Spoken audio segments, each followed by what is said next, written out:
Pour une 5e édition de suite, le Sultani Makutano, cette rencontre d'opportunités d'affaires considérée actuellement comme le premier forum économique afro-africain, a connu une présence particulière, celle de 2 chefs d'État en exercice. Sur le podium, Félix-Antoine Tshisekedi s'est fait entourer de son homologue nigérien Mahamadou Issoufou, de la présidente honoraire du Libéria, du président honoraire du Ghana et du représentant du président sénégalais. Le premier à prendre la parole devant le parterre d'hommes d'affaires du continent réuni, c'est le directeur général de l'Agence nationale pour la promotion des investissements.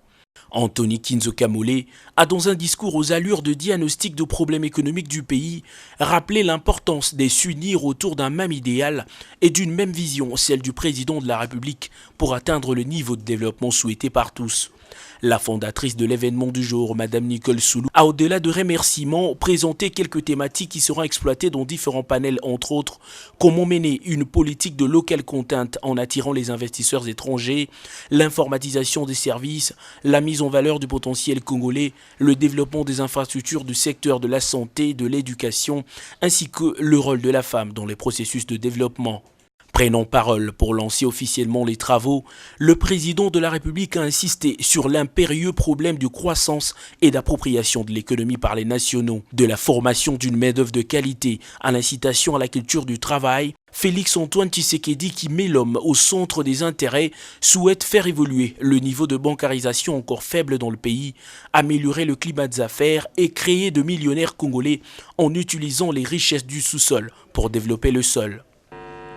Actuellement, près de 40% de la population congolaise vit dans les villes et ce chiffre pourra dépasser les 50% à l'horizon 2050. Il est inquiétant de voir les bras qui devaient produire dans les milieux ruraux pour un échange agriculture-industrie venir gonfler les populations urbaines pour devenir des ventres à nourrir, au lieu d'être des forces productrices. Ceci explique le fait que la République démocratique du Congo, aujourd'hui, importe 90% des produits de consommation de base. Dans ma vision, j'ai pris la ferme résolution d'inverser cette tendance en améliorant les conditions de vie dans les milieux ruraux à travers des investissements dans le secteur agricole par la création de zones agro-industrielles et par la construction d'infrastructures de base. Pour booster la croissance, il faut investir. Profitant de la tribune, le chef de l'État a dénoncé avec fermeté les récents actes de xénophobie enregistrés en Afrique du Sud. Booster la croissance et la compétitivité de la RDC, levier innovant, c'est le thème de ce Sultani Makutano 5 qui se poursuit jusqu'au samedi 7 septembre.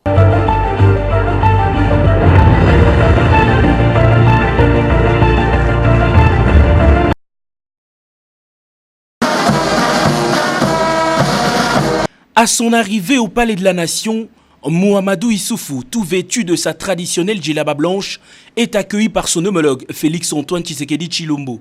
Les 2 hommes d'État vont ensuite rejoindre le salon présidentiel pour un échange d'une 40aine de minutes. Les 2 vice-présidents de l'Union africaine ont, au cours de leur entretien, évoqué l'évolution du processus d'intégration, de la mise en œuvre de la zone de libre-échange continentale, mais beaucoup plus du rôle de la RDC, forte de sa position géographique et son énorme potentiel. On a besoin du soutien du Congo pour la réussite de ce grand projet de mise en place d'un marché africain unique de 1,2 milliard de consommateurs. On a besoin du Congo, dis-je, parce que le Congo, c'est quand même un des géants du continent, avec sa grande superficie, avec sa population nombreuse, avec ses ressources minières extrêmement importantes. Nous avons besoin du Congo pour avancer, faire avancer l'ensemble du continent. Invité par son homologue congolais à prendre part à la grande rencontre d'affaires, le Sultani Makutano, Mahamadou Issoufou s'est dit honoré par cette visite qui renforce davantage les relations bilatérales entre les 2 pays.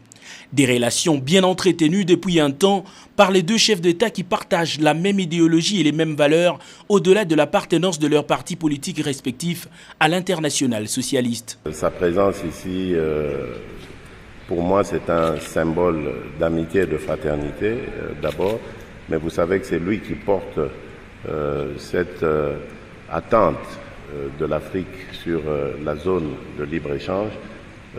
C'est lui notre ambassadeur dans ce domaine et sa présence ici marque son intérêt sur l'intégration de l'Afrique, la chute de toutes ces barrières douanières pour que l'Afrique devienne un marché unique et dans lequel nos populations vont prospérer, échanger, circuler librement et apporter une valeur ajoutée à l'économie. Avant de quitter le palais présidentiel, le premier citoyen du Niger a confié à la presse qu'il s'inclinerait devant la tombe de feu Etienne Tshisekedi Mulumba, qu'il considère comme un exemple éloquent de la lutte politique en Afrique.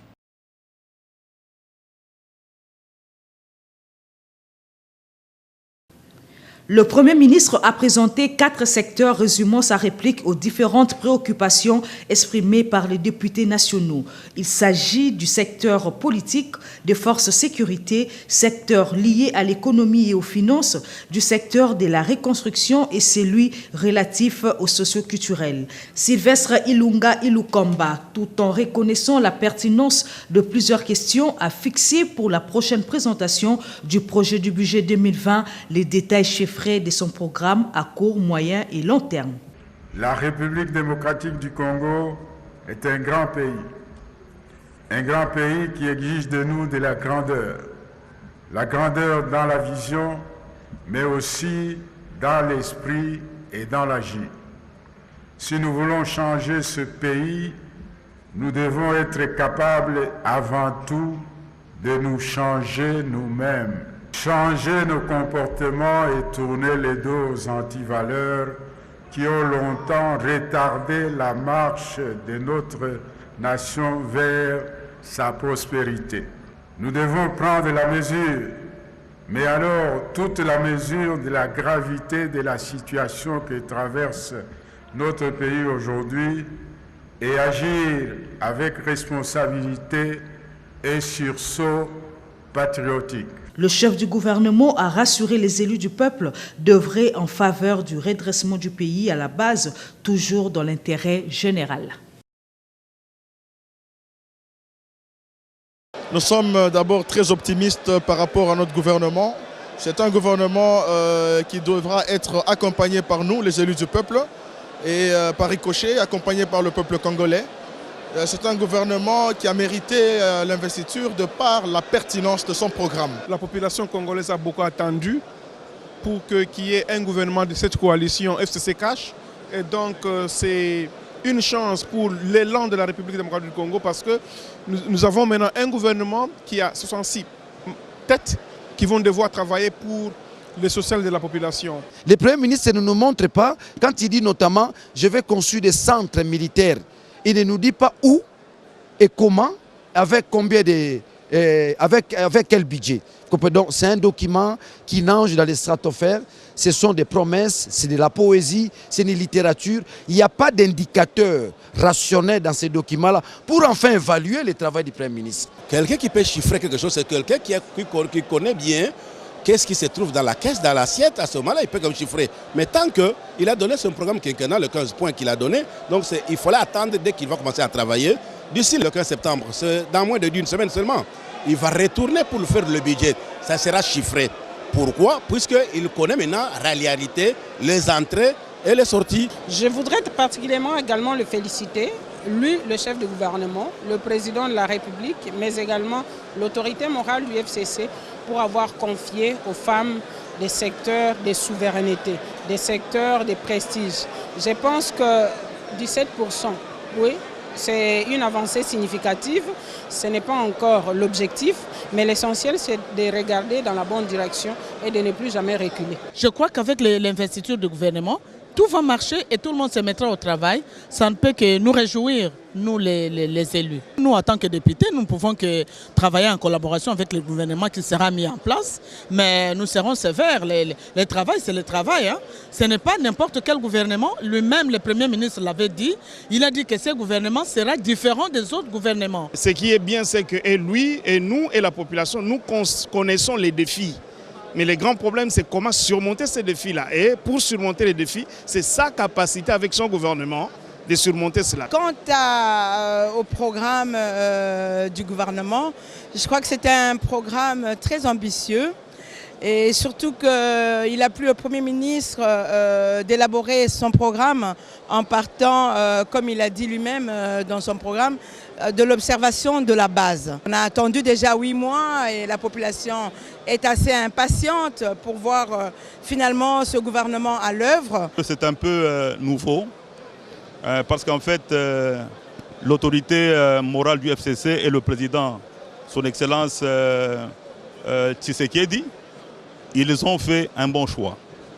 Parce qu'en fait, Ilunga Sylvestre, quand vous observez, c'est quelqu'un qui a un cursus, qui a un passé. C'est quelqu'un qui a de l'âge, qui a acquis de la sagesse.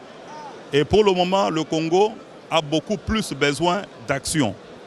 Et les actions requièrent les compétences qu'il a et requièrent aussi la sagesse et la maîtrise de soi. Je suis persuadé que c'est un bon gouvernement qui pourra bien travailler et redresser le pays. C'est vrai, on a un gouvernement, on a un programme d'action, on aura bientôt un budget. Maintenant, le Parlement doit faire son travail. Son travail, pas seulement celui de légiférer, mais beaucoup plus celui de contrôle. Ce programme prend en compte les préoccupations majeures du peuple congolais à travers ces représentants que nous sommes. C'est vraiment la victoire de la coalition FCC Cash, inspirée par l'autorité morale du FCC, l'honorable sénateur Joseph Kabila Kabange et le président de la République Félix Antoine Tshisekedi. Je crois que cette coalition va finalement redémarrer avec le travail du gouvernement, une forte équipe qui a été mise en place et nous espérons que le travail qui va être abattu va répondre aux attentes de la population.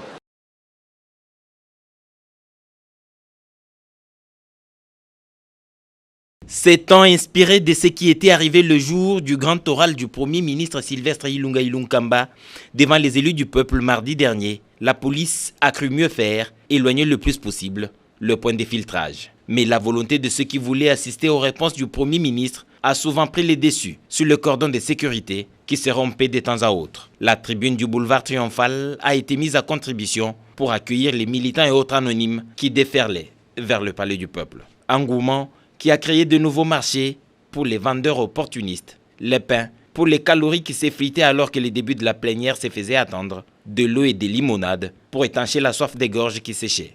Pire, sous un soleil de plomb, il se vendait aussi ce whisky et de l'alcool brut devant les policiers insouciants affairés à contenir la foule. L'ébriété qui en résulte conduit au phénomène comme celui de ces jeunes gens, bâtons aux mains, décidés d'en découdre avec la police afin de passer là où l'interdiction était visible. À se demander que viennent-ils faire à des rencontres de ce niveau. Comme au premier jour, les calicots ont vêti les murs alentours parce que prohibés dans l'enceinte du palais du peuple. Des folklores des différentes provinces ont animé ces instants selon qu'ils accompagnaient telle ou telle autre autorité. Et la cerise sur les gâteaux, l'embouteillage ne pouvait pas ne pas s'inviter à la fête. Tout compte fait, le gouvernement Ilunga Ilunkamba est investi.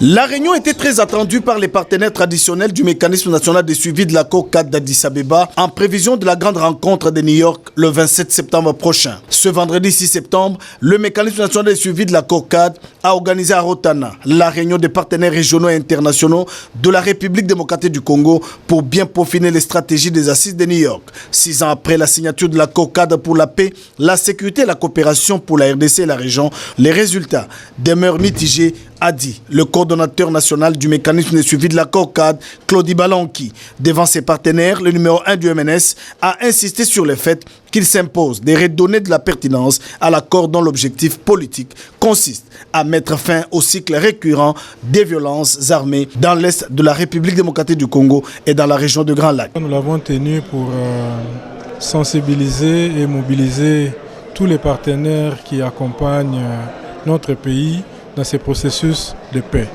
L'objectif poursuivi ici, c'est présenter les projets intégrateurs et mettre la communauté internationale devant ses responsabilités, puisque cette communauté internationale a pris un engagement d'investir $1 milliard dans les efforts de la paix. Et aujourd'hui, nous avons compris qu'il n'y a pas de paix sans développement et il n'y a pas de développement sans paix.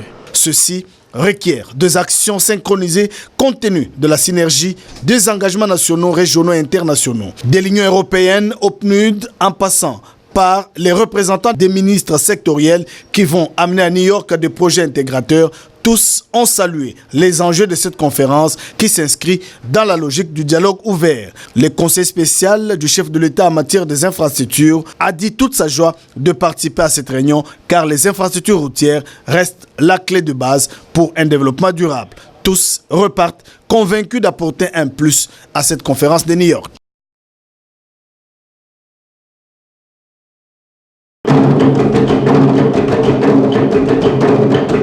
La République démocratique du Congo, championne du monde d'improvisation théâtrale francophone, 15e édition à Kinshasa. Elle vient de remporter la Coupe du monde face à l'équipe d'Algérie. C'est un encouragement pour aller toujours de l'avant. La RDC est le premier pays francophone à avoir maîtrisé cette discipline avant de former d'autres pays et la propager ailleurs jusqu'à créer d'autres ligues d'improvisation théâtrale au niveau continental. L'improvisation théâtrale est définie comme une technique qui permet de développer la créativité, l'écoute et l'échange. L'acteur joue sans texte prédéfini, sans mise en scène préalable, mais selon son inspiration. À chaque compétition, le spectacle est improvisé à tous les niveaux. Retenez que les matchs d'improvisation se jouent avec le public. Il est question dans cette discipline de comprendre les thèmes avant de construire l'histoire. Le conseiller principal du chef de l'État en charge de la culture et de la religion, Théo Chilumba, a encouragé le dynamisme de la jeunesse congolaise dans la participation à cette formidable aventure. Le chef de l'État m'a chargé de transmettre aux jouteuses et aux jouteurs des pays qui ont participé à cette rencontre internationale ainsi qu'à leurs collègues de la République démocratique du Congo ses sincères félicitations et salutations chaleureuses. Notons que la clôture de la Coupe du monde d'improvisation théâtrale est intervenue avec succès le 5 septembre 2019 à Showbuzz devant la ministre sortante de la Culture et des Arts, Astrid Madiantumba.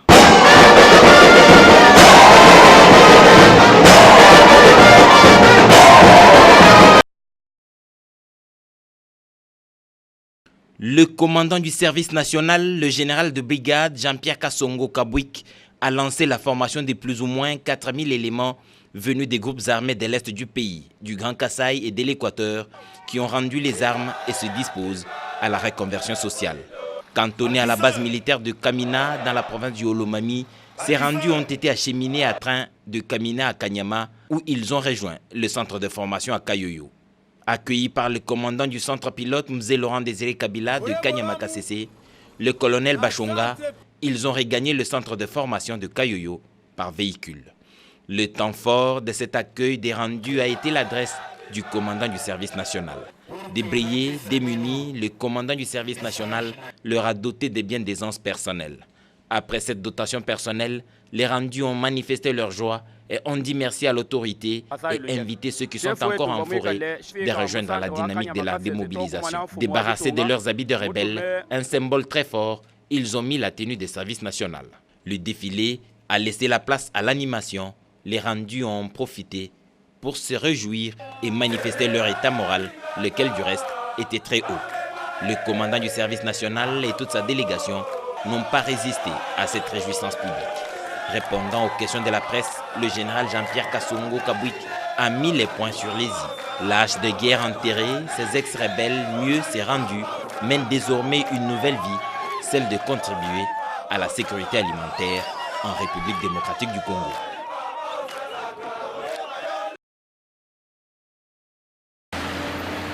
C'est au Salon Rouge de l'immeuble du gouvernement que les agents et cadres du secrétariat général à la coopération internationale et du secrétariat technique à la francophonie ont reconnu les actions menées par le ministre sortant de la coopération au développement, John Kwet Mwan Kwet, 2 ans durant.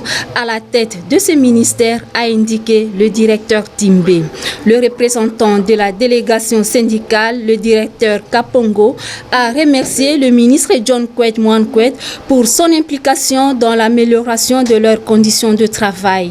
Le ministre sortant de la coopération au développement a remercié tous ses collaborateurs pour leur accompagnement. Il a souhaité qu'ils continuent avec ces mêmes élans de travail avec les nouveaux patrons de la coopération internationale, intégration régionale et francophonie. Donc je voulais leur dire au revoir parce qu'on a passé des bons moments ici ensemble. Et je voulais leur témoigner cela en partant. Et je voulais aussi saisir cette occasion pour rendre mes vibrants hommages au président de la République, chef de l'État, son Excellence Félix Antoine Tshisekedi, pour m'avoir gardé jusqu'aujourd'hui. Et aussi en profiter pour remercier le président honoraire Joseph Kabila Kabange, qui a fait de moi ministre au gouvernement de la République. Et aujourd'hui, je souhaite tous les succès au nouveau gouvernement et particulièrement au ministre d'État qui va me succéder ici. C'est avec le sentiment d'une mission accomplie que John Kwet Mwan Kwet quitte le ministère de la coopération au développement.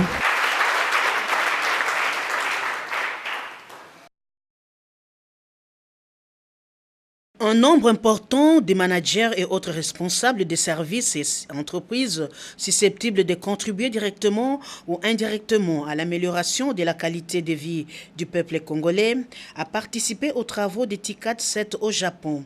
Parmi eux, le directeur général de la SNEL, Jean-Bosco Kayombo Kayan, qui a réussi à nouer de fructueux contacts en vue d'augmenter sensiblement la desserte de l'énergie électrique, encore estimée à environ 8% sur l'ensemble du territoire national.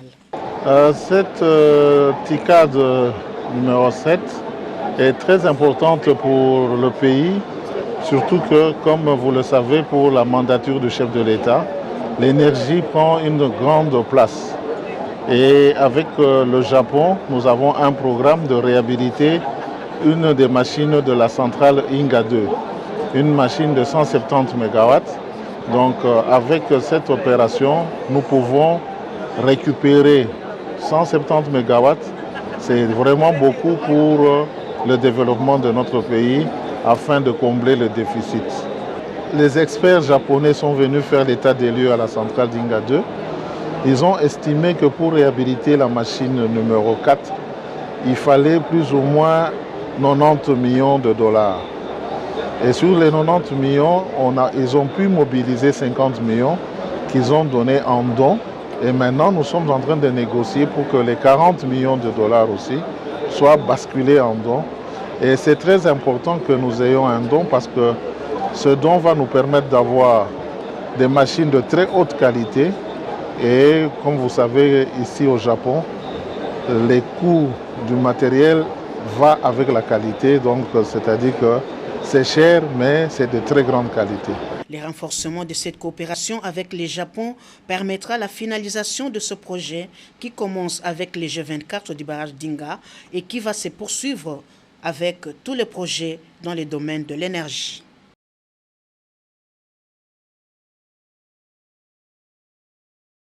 La Société nationale d'assurance a indemnisé 134 dossiers sinistres dans les branches d'assurance automobile, vie et incendie. C'est là au cours de la traditionnelle opération dénommée Jeudi sinistre, effectuée ce jeudi 6 septembre 2019 à la direction générale. Il faut noter que cette œuvre de la SONAS rencontre un écho favorable auprès de la clientèle de cette entreprise commerciale. Dans ses prérogatives régaliennes lui confiées par l'État, la SONAS effectue aussi les déplacements à domicile dans les hôpitaux, question d'indemniser les patients qui se trouvent dans l'incapacité de se rendre dans les agences SONAS. Il convient de noter que le nouveau directeur général de la SONAS, Julien Bonyeme Ekofo, s'implique personnellement pour la réalisation des différentes opérations effectuées au sein de cette entreprise dans le but de rendre un meilleur service aux abonnés SONAS. Un invité dans ce journal, il s'agit de M. Jean-David Okoloba. C'est lui le chargé de communication de l'ISIPA. Bonsoir M. Jean-David Okoloba. Bonsoir Madame Samba. La rentrée académique est prévue pour le mois d'octobre prochain. Que faut-il faire pour être admis à l'ISIPA? Oui, effectivement, la rentrée académique, c'est le 15 octobre. Ce qu'il faut faire, c'est avant tout s'inscrire à l'ISIPA. Alors pour nos amis, des étudiants qui ont obtenu plus de 60%, il n'y a pas de souci. Ils vont, après l'inscription, ils vont tout bonnement attendre la rentrée académique. Mais pour ceux qui ont obtenu moins de 60% de l'examen d'État, ceux-là, ils vont passer naturellement par le test d'admission. C'est une décision du gouvernement qui veut à ce que tous ceux qui ont obtenu des pourcentages dans cette fourchette-là puissent passer par le test. Alors, vous êtes inscrit en informatique de gestion, en technique de maintenance, en sciences commerciales et financières, intelligence artificielle, génie logiciel, ou même en communication numérique et autres. Si vous avez obtenu moins de 60%, le rendez-vous est pris pour demain. Demain, samedi, sur notre site de l'ISIPA Chaoumba, j'insiste. Demain, samedi, à 8h30, nous allons procéder au test d'admission pour les élèves qui vont devenir des étudiants qui ont obtenu moins de 60%. Alors, ils vont préparer 4 matières essentielles. Le français, la mathématique, l'anglais ainsi que la culture générale. Donc, nous les attendons demain, puisque à l'ISIPA, on a déjà tout préparé. Je rappelle à nos amis que chez nous, il n'y a pas d'obligation d'achat des syllabus. Et il n'y a pas des syllabus qui coûtent plus de 10 $ comme ailleurs. Donc, nous tenons compte également du social, parce que vous savez, la science rime également avec les moyens. Donc, nous ne pouvons pas demander aux parents les yeux de leur tête. Voilà pourquoi nous avons plafonné des choses afin qu'il n'y ait pas exagération. Donc, nous lançons cet appel pressant aux amis qui ont acheté leur formulaire afin qu'ils ne puissent pas être distraits, qui se présentent demain à 8h30 à ISIPA Chaoumba pour le test d'admission.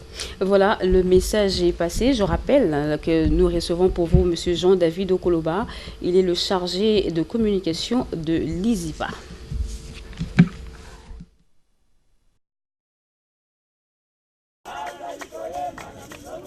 Après les obsèques dignes de son rang, le corps de feu le secrétaire général et chef du parti lumumbiste unifié Antoine Gizenga était provisoirement consigné dans une concession familiale de Lancélé. Le vendredi 6 septembre 2019 a eu lieu la cérémonie d'exhumation de la dépouille de l'ancien Premier ministre sous la conduite du secrétaire général Gizenga Lugui. Ce, en présence des sénateurs, députés, partenaires et autres alliés du parti. Quelques cadres sont revenus sur la grandeur de l'illustre disparu. Ce moment marque l'heure de vérité, l'heure où on va découvrir la grandeur réelle de la personne, la grandeur, l'étendue de ce qu'il a fait pour le Congo et pour le peuple congolais. La journée d'aujourd'hui, pour Antoine Gizenga lui-même, c'est la joie. La joie parce que sa volonté est, n'est-ce pas, concrétisée. Parce qu'il a souhaité qu'on l'enterre ici, dans sa demeure. Et ces choses de fait, c'est la joie pour lui. Pour nous, militants du Parti lumumbiste unifié, c'est la fierté. Aussitôt après l'exhumation, le cortège funèbre s'est ébranlé vers le village Bouma, où attendait une foule immense de militants et sympathisants. Des hommages ont été une fois de plus rendus au patriarche, dont le corps repose cette nuit en sa résidence avant l'inhumation prévue le samedi 7 septembre 2019, toujours dans sa concession de Bouma.